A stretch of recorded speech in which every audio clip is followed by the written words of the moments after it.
Hola, ¿te interesaría saber si existe relación entre obesidad y emisiones de CO2? Es algo extraño, ¿no? Pensar en una relación como esa. Vamos a ver si lo podemos hacer utilizando un programa estadístico de acceso abierto. Es importante hacer esto porque de esta forma o con estas orientaciones, utilizando estas herramientas y los datos de acceso abierto, todos los ciudadanos podemos hacer, podemos responder a las preguntas y a las curiosidades que nos interesaría conocer. Entonces los invito a que veamos si existe esa relación. Hola, estaba yo pensando, como suelo hacerlo, por aquello de que uno se muere el día menos pensado. Y no sé, me acordé de una cosa que había leído hace un tiempo y entonces dije, bueno, ¿y será que eso es así? ¿Será que de verdad existe esa relación que ellos plantean ahí? ¿Cómo se relaciona eso?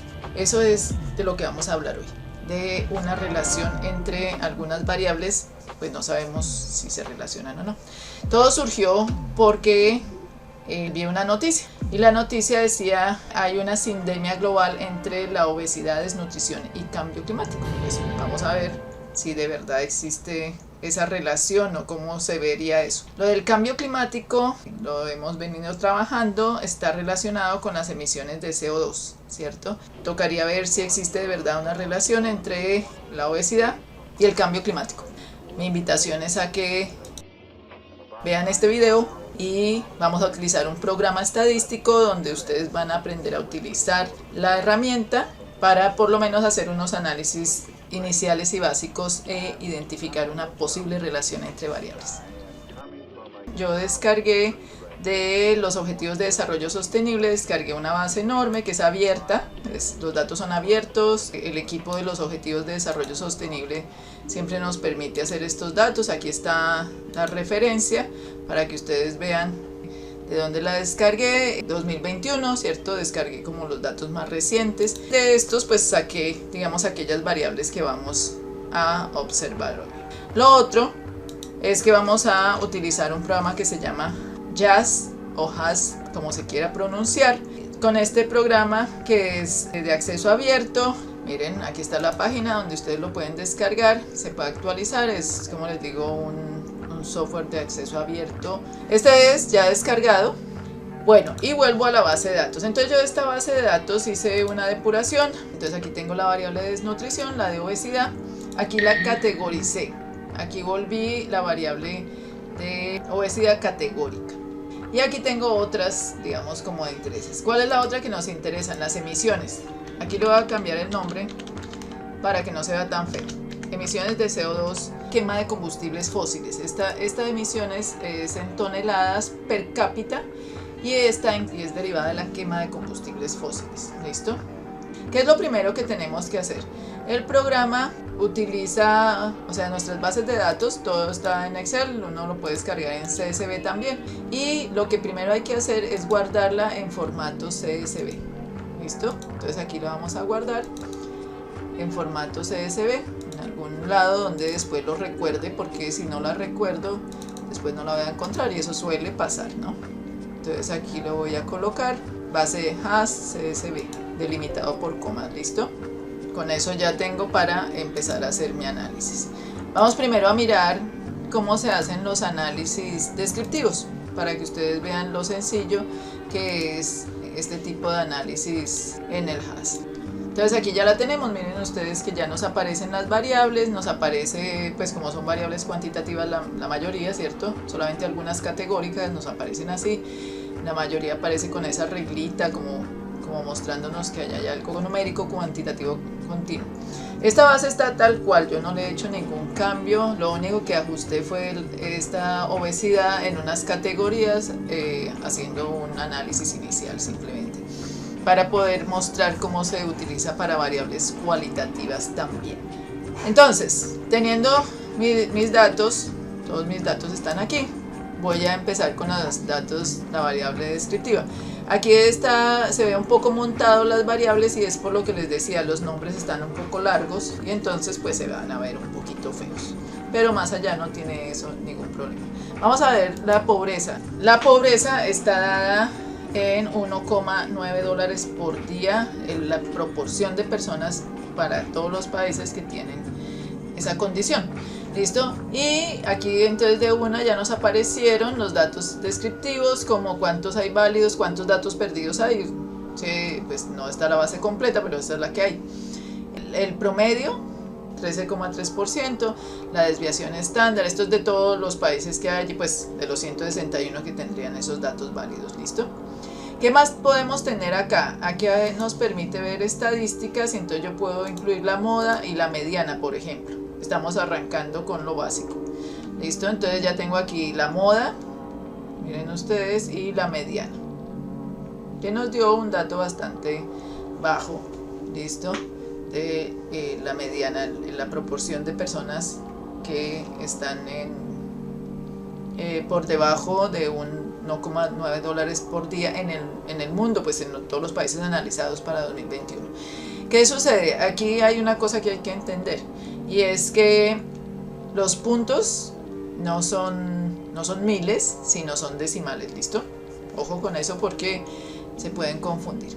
Tenemos una dispersión muy grande en estos datos porque hay un máximo de 84,7% de algún país que tiene ese dato, y hay un mínimo de 0, o sea que hay países que tienen 0 personas en esta situación. ¿Listo? Entonces esto es como la primera parte de lo que podemos hacer rápidamente con estos datos. Vamos a mirar otra variable para que ustedes vean cómo aparecería, que por ejemplo puede ser la desnutrición, que está dada en porcentaje también de la población por país. Entonces tenemos una promedio de 8,8% de personas desnutridas, con un mínimo de 1,1%, o sea que en todos los países hay personas desnutridas, hay algún porcentaje, y un máximo de, en algunos países donde vamos a encontrar 48,2% de personas desnutridas. ¿Listo? Miren, ahí están los datos. Aquí también nos puede ayudar, digamos, a hacer los box plot que a veces se suelen hacer. Miren, pues con estos datos, con esa dispersión, ¿cierto? Hacia arriba sobre todo, miren ustedes que aquí tenemos la distribución en cuartiles. ¿Listo? Este box plot, y obviamente los datos dispersos hasta el 48. Si ustedes quieren analizar ese tipo de datos, pues también pueden hacer este tipo de gráficos. Igual también aquí nos permite hacer los cuartiles incluyéndolos dentro de la tabla. Es decir, el primer cuartil está entre 1,17% hasta 2,5%. Ahí está el 25% de la población, ¿cierto? Después viene hasta el 50%, entre el 2,5% y el 4,7%, el 12,7%, desde el 4,7% hasta el 12,7% tendríamos ya el 75% de la población, y obviamente del 12,7%, que es el 75%, hasta el máximo, que es 48%, llegaría la totalidad de la población. Y ahí hay otros datos que también se pueden incluir, la varianza, el rango, todos los datos descriptivos. Como ustedes se dan cuenta, es de muy fácil uso esto. Bien, ¿qué más podemos hacer? Yo coloqué podemos utilizar dos variables. Yo hice la categorización de la variable obesidad para que podamos ver la distribución de frecuencias. Entonces miren ustedes que aquí me aparece la frecuencia absoluta simple y los porcentajes de las categorías de obesidad, donde tengo obesidad alta, 46 países, que equivalen a un 23,8%, obesidad baja, 47 países, 24%, obesidad muy alta, 47 países, 24,3%, y obesidad media, 48 países, con un 24,8%. Eso quiere decir que realmente, de acuerdo a esos criterios de obesidad, digamos a las medidas, a los porcentajes que habían de obesidad, pues hay, digamos, como una distribución similar de acuerdo a esta forma en que yo los categorice. Yo puedo colocar de una vez la obesidad también como el porcentaje de personas con obesidad, y miren ustedes que ahí me va a aparecer todos los datos de medidas de tendencia central, de dispersión y de posición no central con los cuartiles o percentiles. Y obviamente, pues como ya habíamos marcado el box plot, me vuelve y me aparece con obesidad. Un poco más lógico este box plot, o más completo, ya que hay más datos. Y la distribución de frecuencias de esa variable categorizada. Ustedes se pueden dar cuenta que en este box plot están esto que aquí aparecía como percentil 25, 50 y 75, y es que les voy a explicar. De esta línea inferior, aquí están los cuartiles, ¿listo? De esta línea inferior hasta el límite inferior de la caja tenemos el 25% de los países que estamos analizando, ¿listo? Y quiere decir que ese 25% está entre el 2% de obesidad, el dato del 2% de obesidad, hasta el 9,5%. Ahí tenemos el 25% de los países distribuidos con esos datos. De esta línea inferior a esta rayita que se ve un poquito más gruesa, que es la mediana, o sea el 50% de la distribución, están los países, el otro 25% de los países que tienen datos de prevalencia entre 9,5 y 20,6, o sea la mediana es 20,6% de obesidad. Entre el 20,6 y este 25,6% está el otro 25% de los países. Y en esto que está de aquí, de este límite superior de la caja hasta esta línea superior, está el otro 25%, que va hasta más o menos 50% de prevalencia de obesidad. Ya los otros, estos daticos que nos aparecen aquí, estos punticos, son valores extremos llegando hasta un 61% de obesidad, que ya son datos raros, que ya son pocos los países que, o sea, va a ser de un país que tiene ese dato extraño, muy por encima de ese 50 o 40 y algo % de la prevalencia de obesidad de categorizada. Bien, miren ustedes que se devuelven los datos muy fácilmente. También hice la distribución de frecuencias de las regiones de los objetivos de desarrollo sostenible, o sea, el número de países que compone cada una de esas regiones. Bien, entonces hasta aquí hemos visto todo lo que tiene que ver pues con la parte descriptiva. No es el único programa, ustedes pueden utilizar otros programas, de hecho en Excel también se pueden hacer estos análisis, pero digamos este es un poquito más rápido, puedo varias variables simultáneamente colocarlas, y puedo utilizar otros programas, EpiInfo, que también es abierto, EpiData, hay varios programas que se pueden utilizar. Bueno, teniendo todo esto y viendo a ver, y ahora que yo cómo hago para saber la relación. Entonces, lo que me decía la noticia, ¿cierto? Era que hay una sindemia global, y la sindemia lo que dice es que existe una interacción, así todo interactúa, todo muy junto, todo una cosa está incidiendo con la otra. Y entonces yo también me puse a buscar unos artículos científicos al respecto y encontré que efectivamente hay autores que han encontrado esas relaciones, la huella ambiental, ¿cierto? Y la obesidad. Y ahí está lo de los gases de efecto invernadero, ¿cierto? Que está en toneladas, como les digo, en la base de datos está en toneladas per cápita, y pues nos empiezan a explicar qué puede pasar. Entonces, pues digamos que la pregunta es, ¿hay relación entre obesidad y las emisiones de gases de efecto invernadero? Vamos a mirar. Entonces nosotros aquí tenemos esta opción de correlación, ¿listo? Y aquí nos aparece el famoso Pearson, que seguramente muchos de ustedes ya conozcan en sus programas y en sus estudios de estadística. Miren lo rápido que nos apareció. Llegué por regresión y ahí aparecía la correlación y nos aparece el famoso Pearson. Y entonces vamos a colocar aquí la obesidad y vamos a buscar las emisiones de CO2, que ya sabemos que es toneladas per cápita, y nos ha aparecido una relación. Como les digo, esto es descargado de la base de datos de los Objetivos de Desarrollo Sostenible, que son datos abiertos, y yo no he hecho ningún cambio allí. Y aquí nos sale que efectivamente sí existe una relación estadísticamente significativa. Nos aparece la P menor a 0,01 y nos aparece el valor de Pearson 0,356. ¿Eso qué quiere decir? Es una relación positiva ¿cierto? Entre las mayores emisiones más obesidad, querría decir eso. Pero de todas formas es una relación débil. No podemos decir que esto sea una relación fuerte. Y como la nota habla de desnutrición, pues yo voy a pasar de una vez la desnutrición. Pues ya metiendo una, metemos la otra, ¿sí o no? Y entonces aquí me da que la relación entre la prevalencia de desnutrición con las emisiones sí existe también, me da inferior a 0,05, o sea, puedo tomar que existe esa relación. Es también débil y es inversa. Entonces aquí ya hay una diferencia.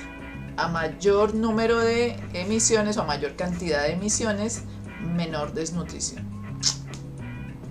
Ahora, uno no puede quedarse con eso. ¿Qué puedo hacer yo?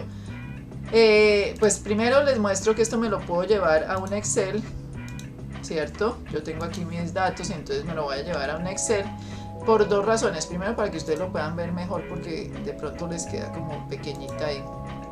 Para que, ¿cierto? Esto es una típica tabla de correlación, lo que tenemos Pearson y el valor de P.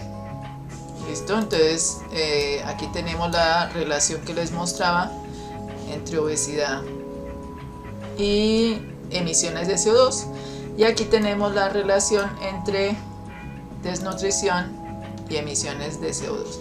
En ambos casos nos dio correlación, la diferencia es que en la desnutrición nos dio correlación negativa, o sea que a medida que aumentan las emisiones se disminuye la desnutrición, diría uno, ¿cierto? O la prevalencia de desnutrición en los países, pues eso es lo que nos muestran los datos. Y aquí nos dio positiva, a medida que aumentan las emisiones, aumenta la prevalencia de obesidad en los países analizados, que son 188, ¿no? Listo. Bueno, y entonces esa relación, ya vi que existe la relación. Ahora, lo más importante cuando uno hace análisis estadísticos, además de usar un programa como este, que por ahora solo se los mostré para hacer datos estadísticos, ¿cierto? Descriptivos, y para hallar unas correlaciones sencillas basadas en la curiosidad. ¿Cómo se explica eso? ¿Y qué tiene que ver que haya emisiones de CO2 y más obesidad? ¿Sí? Entonces ahí es donde uno entra a buscar la evidencia científica. Y entonces, después de haber encontrado esa relación estadística entre la obesidad y el cambio climático, pues debemos también buscar qué fuentes, digamos, nos dicen algo al respecto. Y aquí tenemos este artículo, ¿sí? Ustedes lo ven aquí, de 2020, sobre la obesidad y la huella ambiental, que nos dice que pues ellos utilizaron datos de varias fuentes, donde encontraron que la obesidad se asocia con más o menos el 20% de más emisiones comparadas con las personas o con los estados de peso normal, las condiciones de peso normal en la población. Y pues que a escala global la obesidad contribuye a con unas emisiones aproximadamente de 49 megatones por año de CO2 equivalente, ¿cierto? Por el metabolismo oxidativo debido a una mayor demanda metabólica. Entonces, esto es, digamos, como las relaciones. Aquí, por ejemplo, nos dice que esto se debe principalmente a la mayor producción de alimentos, ¿cierto? Procesos de producción de alimentos, debido al mayor consumo de energía y al uso de combustibles fósiles, ¿cierto? Tanto para automóviles como para transporte aéreo, debido a la mayor masa corporal. Esa es una de las explicaciones.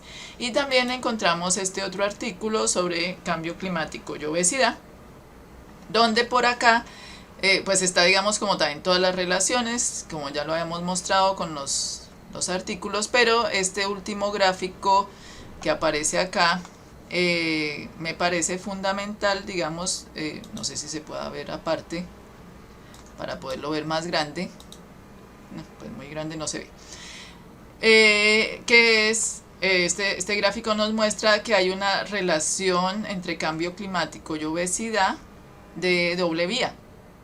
¿Sí? Entonces, nuevamente es ver cómo en la medida en que hay más afectación, aumento de la temperatura, polución, se afectan los procesos metabólicos, por un lado, ¿cierto? Entonces hay una disregulación metabólica endocrina y eso puede ayudar a que haya más obesidad. Pero simultáneamente, en la medida en que hay obesidad, como veíamos en el caso anterior, se aumenta el número de emisiones de CO2 por transporte en general y eso hace que se aumenten las emisiones de gases de efecto invernadero. Entonces tenemos como esa doble relación. Bueno, en conclusión, este tipo de herramientas facilita que los ciudadanos nos acerquemos a la ciencia. A nosotros en este canal nos interesa avanzar hacia la ciencia ciudadana y en esa medida creemos que podemos favorecer y orientar a las personas interesadas en responder preguntas y sus curiosidades sobre lo que está ocurriendo utilizando estas herramientas. Conocer las relaciones entre dos variables puede favorecer entender por qué pasan algunas cosas, ¿cierto? Y en esa medida también nos permite plantear soluciones. Si yo modifico una de las variables, voy a modificar la otra cuando hay esas relaciones y eso nos ayudaría a resolver muchos problemas. Entonces, nada, les invito a que nos sigan, se suscriban, nos den likes, nos comenten y activen la campanita y pues obviamente trataremos de seguir haciendo los contenidos en la medida en que ustedes nos comenten, orientándonos por sus intereses. Muchas gracias. Chao.